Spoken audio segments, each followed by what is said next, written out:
BJP के प्रदेश कार्यालय में बीजेपी के प्रदेश प्रवक्ता प्रतुल सहदेव ने झारखंड में हो रहे घोटालों को लेकर एक बार फिर से मीडिया के सामने अपनी बात रखी। उन्होंने कहा कि जिस तरह से लगातार झारखंड में घोटाले के मामले सामने आ रहे हैं उसमें सरकार चुप है। तो प्रेस कॉन्फ्रेंस के दौरान क्या कुछ कहते हुए नजर आ रहे हैं बीजेपी के नेता, चलिए हम आपको सुनाते हैं। तो पिछले कुछ दिनों से ट्रेजरी घोटाले की बातें सामने आई थी। सबसे पहले ये जो एक्सपोज किया था यहाँ के स्थानीय अखबार में, वो 6 अप्रैल को इस ट्रेजरी घोटाले की शुरुआत हुई। उस समय सिर्फ ये बोकारो और हजारीबाग में बताया जा रहा था। बाद में कई जिलों तक ये घोटाला फैला और जैसा हम लोगों ने पहले भी आशंका जाहिर की थी कि ये जो घोटाला है ये कम से कम हजारों करोड़ का है। ये 10,000 करोड़ भी जा सकता है, जो बड़ा आश्चर्य नहीं, क्योंकि आपको याद होगा वित्त मंत्री राधाकृष्ण किशोर जी ने बहुत ही फेमसली कहा था कि 10,000 करोड़ रुपए को लेखा जोखा नहीं मिल रहा। लेकिन यह सबसे बड़ा प्रश्न है कि जिस तरीके से राज्य सरकार पूरे घोटाले को जो है वो दबाने की कोशिश कर रही है, ये अपने आप में हास्यास्पद है। अब आप देखें, सबसे पहले इन्होंने वित्त विभाग के उप सचिव के नेतृत्व में एक एसआईटी बनाई। वो एसआईटी बोकारो गई, उस एसआईटी ने जांच भी की और उसमें बड़े घोटाले सामने आए। लेकिन जब तक वो एसआईटी रिपोर्ट देती, इन्होंने एक दूसरी एसआईटी जो थी वो उत्पाद सचिव के नेतृत्व में बना दी। अब उत्पाद सचिव के नेतृत्व में जो एसआईटी बनी, वो उसमें कुछ सदस्य थे जिसके बारे में हम लोग पहले भी आपत्ति जाहिर कर चुके हैं। डीआईजी हैं, एसपी हैं, जो जिस समय का ये ट्रेजरी घोटाला है उन कालखंडों में ये रह चुके हैं वहां के एसपी, यानी डायरेक्टली इस ट्रेजरी घोटाले से वो उनका कार्यकाल था वो जुड़ा हुआ। तो हमारा मानना है कि जो एसआईटी थी कंपोजिशन, उसकी ही कंपोजिशन पर हमेशा था।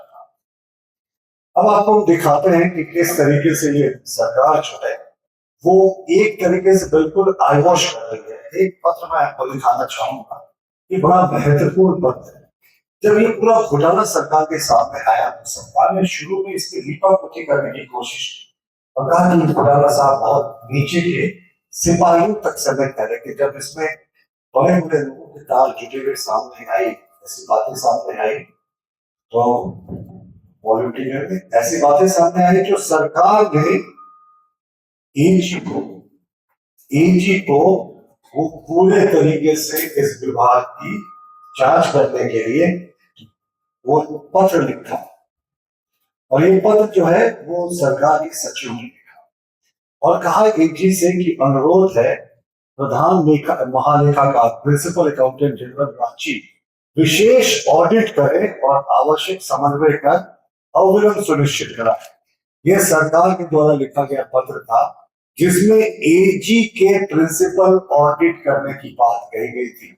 और देखिए, सबसे आश्चर्यजनक पहलू इस पत्र का है कि यह पत्र लिखा गया है 17/4/2026 को सरकार के सचिव प्रशांत कुमार जी के द्वारा। पत्र का लेटर संख्या है 216/2026, यानी 17 तारीख को यह पत्र लिखा गया। उसके बाद प्रिंसिपल अकाउंटेंट जनरल के ऑफिस ने उसी सप्ताह में सरकार को कहा कि आपने प्रिंसिपल ऑडिट करने की बात कही है, लेकिन इस घोटाले से संबंधित जो दस्तावेज है वो आपने उपलब्ध नहीं कराया। सरकार शांत रही, सरकार ने कोई जो है वो दस्तावेज उपलब्ध नहीं कराया। मई में प्रिंसिपल ऑडिट अकाउंटेंट जनरल ने फिर से सरकार को एक रिमाइंडर दिया कि साहब, आप एक तरफ कह रहे हैं कि घोटाले की जांच कीजिए, ट्रेजरी घोटाले की, लेकिन हमारा ऑफिस आपसे कागजात मांग रहा है इस घोटाले से संबंधित, आप अभी भी नहीं दे रहे। सरकार ने आज तक कोई कागजात जो है वो प्रिंसिपल अकाउंटेंट जनरल के ऑफिस नहीं पहुंचाया। इस बात को 1.5 महीने बीत चुके हैं, यानी आप समझ रहे हैं ना कि सरकार चाहती है कि किसी तरीके से समय बीत जाए। पहले देखिए, इनके द्वारा बनाई गई वित्त समिति वाली जो एसआईटी थी, हमने उस पर प्रश्न किया था। हमारा दूसरा प्रश्न था उत्पाद सचिव के नेतृत्व वाली एसआईटी पे, जिन पे आरोप थे वही एसआईटी के मेंबर थे, जिनसे जांच में सहयोग चाह रहे थे वो डीडीओ और अकाउंटेंट ऑफिसर्स, ट्रेजरी ऑफिसर जिलों के, वो तो अपने पद पर बने हुए थे। लेकिन अब तो हद हो गई कि सरकार एक तरफ कह रही है प्रिंसिपल अकाउंटेंट जनरल से कि साहब आप जांच कर लीजिए पूरे घोटाले की, और प्रिंसिपल अकाउंटेंट जनरल दो बार सरकार को पत्र लिख रहे हैं कि साहब आप जांच की बात तो कर रहे हैं लेकिन डॉक्यूमेंट नहीं पहुंचा रहे। 1.5 महीने से सरकार इस पूरे मामले को ठंडे बस्ते में डालने की कोशिश कर रही है। दूसरी बात कि सरकार कैसे इस पूरे मामले में कछुए की गति चल रही है, इसका दूसरा सबसे बड़ा उदाहरण है कि जो एसआईटी बनी थी उत्पाद सचिव के नेतृत्व में, जो वित्त समिति वित्त विभाग ने जो एसआईटी बनाई थी, उनकी गठन का 2 महीना हो गया। देखिए कुल 5 जिले इससे अफेक्ट हुए थे और 5 जिलों में बोकारो, हजारीबाग, रांची, रामगढ़ और देवघर प्रमुख। ये आप सब जानते हैं कि एसआईटी सिर्फ एक जिले बोकारो में गई। बोकारो में एसआईटी के जाने और रिपोर्ट देने की अभी तक कोई बात नहीं हुई है, और गई वहां जरूर, 1.5 महीने बीत गए, कोई रिपोर्ट नहीं, पता नहीं ये रिपोर्ट कब आएगी। अभी तो एक जिले का ये जांच हो रहा है शुरू, इसके बाद 4 जिलों की जांच और बाकी है। पता नहीं कितने वर्ष का समय लगाएंगे सरकार इस पूरे जांच रिपोर्ट को सामने आने। तो हमारा प्रेस कॉन्फ्रेंस करने का यही तात्पर्य है कि इसमें एक सरकार को नसीहत देनी चाहिए। देखिए लालू प्रसाद सिंह के साथ क्या हुआ, लालू प्रसाद को डायरेक्ट ये नहीं था कि उन्होंने कुछ पैसा ले लिया, उन पर जो मुख्य आरोप था जिसके कारण वो बात पूरी सीबीआई को चली गई थी कि जिस समय ये घोटाला सामने आया, तत्कालीन मुख्य सचिव ने लाने की कोशिश की तो लालू प्रसाद ने पूरी जांच प्रक्रिया को डिले करने की कोशिश की। जांच में जितनी सक्रियता दिखानी चाहिए थी वो नहीं दिखाई।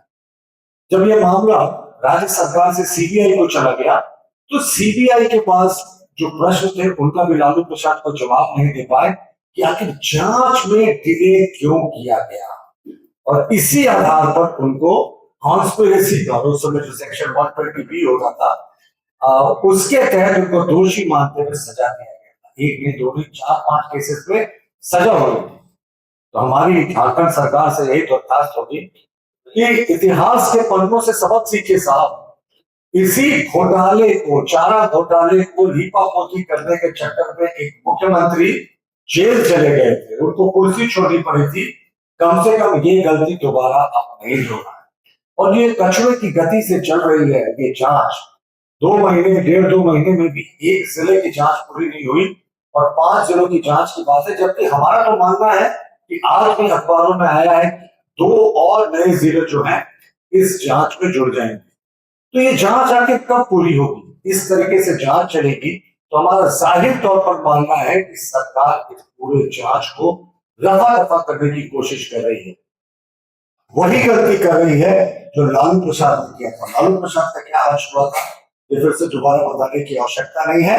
और हम सरकार से मांग करते हैं कि साहब एक तरफ आप 17 अप्रैल को पत्र लिखकर अनुशंसा करते हैं प्रिंसिपल अकाउंटेंट जनरल को कि आप जांच कीजिए, आप इसकी स्पेशल ऑडिट कीजिए, लेकिन जब स्पेशल ऑडिट के लिए आपसे कागजात मांगा जाता है, रिमाइंडर दिया जाता है, तो आप फाइलों को दबा कर बैठ जाते हैं। आखिर सरकार क्या कवर अप कर रही है? तो हमारी सरकार से मांग है कि तुरंत जांच में तेजी लाए, और अगर उनसे नहीं संभलता तो केंद्रीय एजेंसियों को पूरे तौर पर दे। ईसीआई और तो ईडी ने मामले में दर्ज किया, सिर्फ एक मामले में, अब पूरे मामले को केंद्रीय एजेंसी को सौंपे। अगर आपसे ये संभल नहीं रहा और इस गति से अगर आप जांच चलाएंगे तो जांच पूरी नहीं होगी।